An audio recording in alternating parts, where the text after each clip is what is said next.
안녕하세요. 화상한 지인 홍익표 변호사입니다. 이번 시간에도 이제 판례 산책을 하다가 여러분들한테 아마 좀 도움이 되는 판례인 것 같습니다. 주의해야 돼요. 이것도 이제 면책 누락, 파산에서 최종적으로 누락됐습니다. 누락돼서, 근데 이제 그 원인이 뭐 여러 가지 있지만, 이제 뻔하죠. 이제 왜 면책이 안 됐는지 한번 그 핵심만 제가 한번 찝어드리겠습니다. 치로는 나와 있죠. 채무자가 악의로 기재하지 않는, 알면서도 기재하지 않는, 거기에 과실은 묻지 않습니다.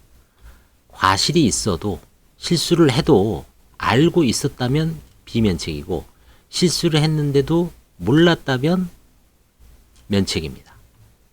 자, 그래서 이 사건에서는 왜 알았다고 볼까요? 핵심적인 건 뭐냐면 이 채무자가 선행적으로 개인 인생을 하고 있었습니다. 여기 보세요. 신용회복, 여기서는 신용회복이죠. 신용회복을 하고 있었습니다. 신용회복 지원 신청을 해서 이 사건 대여금을 포함하여 채무조정을 받은 후 2004년부터 2010년까지 수십 회에 걸쳐 월 30에서 50만 원의 상환금을 변제하고 있었습니다.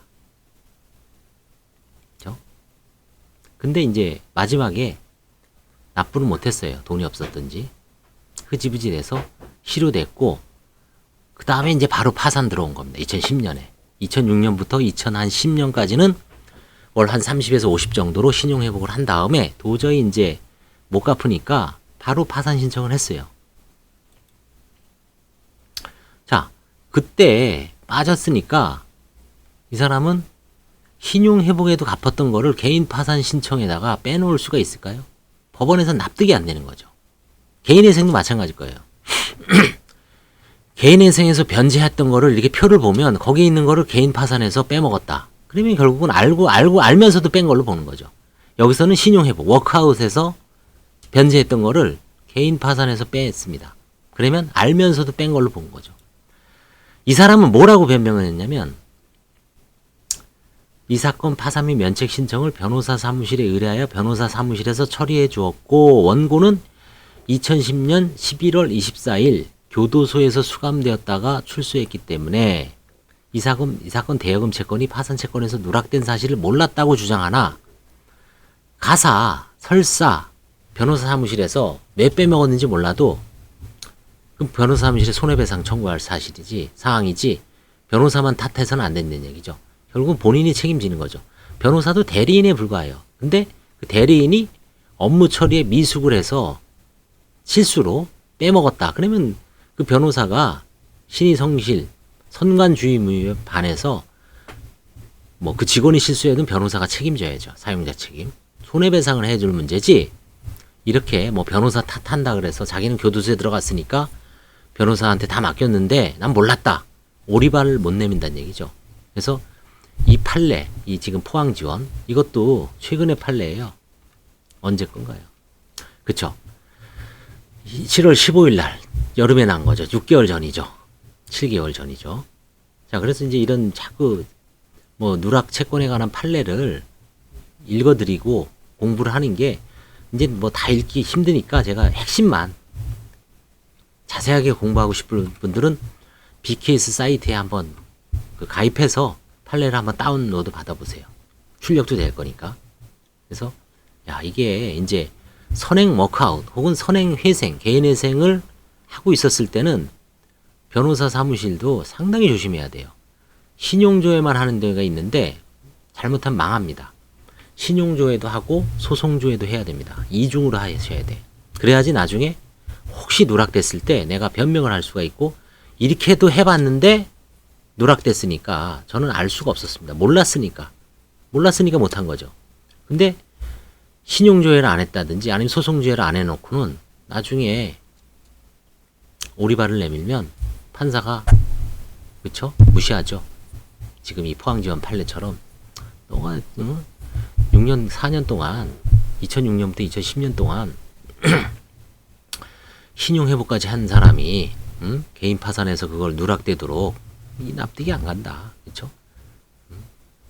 뭐 다 갚은 줄 알고 아마 누락할 수도 있고 신용조회를 했는데 그게 다른 데로 넘어가는 바람에 안 나와서 그냥 그 변호사 사무실에서 대충 했을 거예요.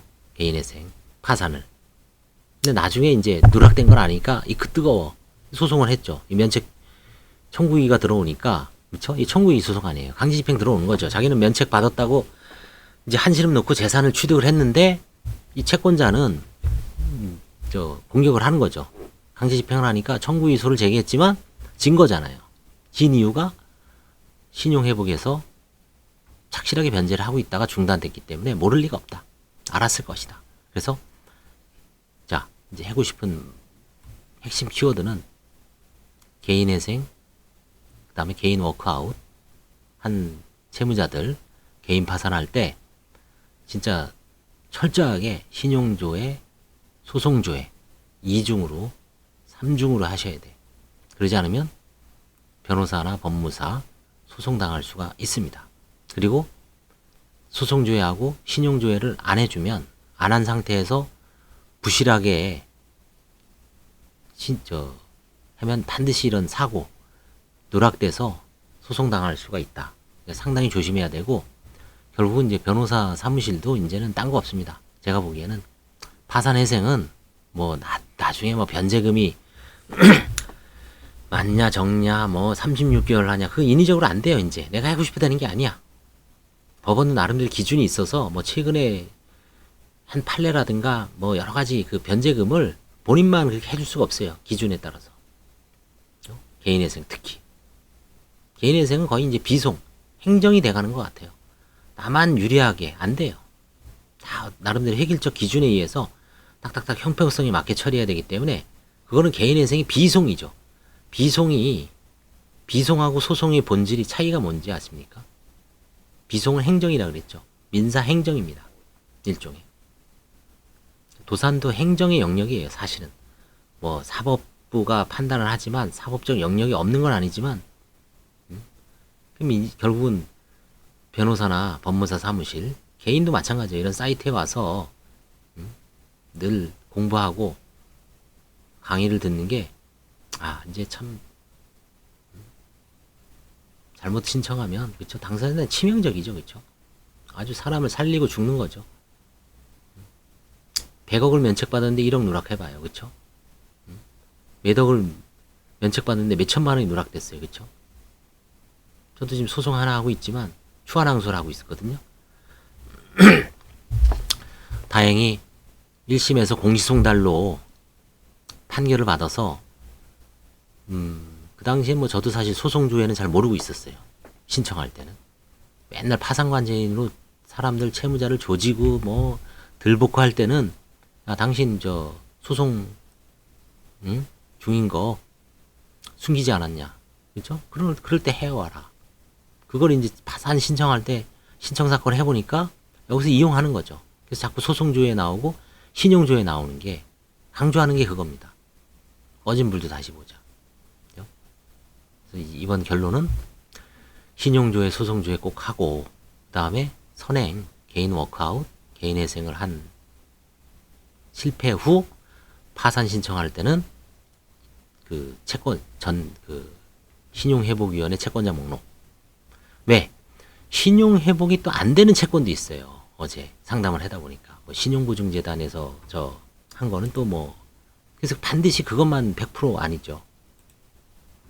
그래서 개인회생, 신용회복, 워크아웃을 하다가 실패한 채무자분들의 사건은 면밀하게 신용조회, 소송조회를 해서 면밀하게 파악한 다음에 개인 파산 신청을 하시는 게 결국은 사고를 예방하는 지름길이다. 이렇게 말씀드리고 싶습니다.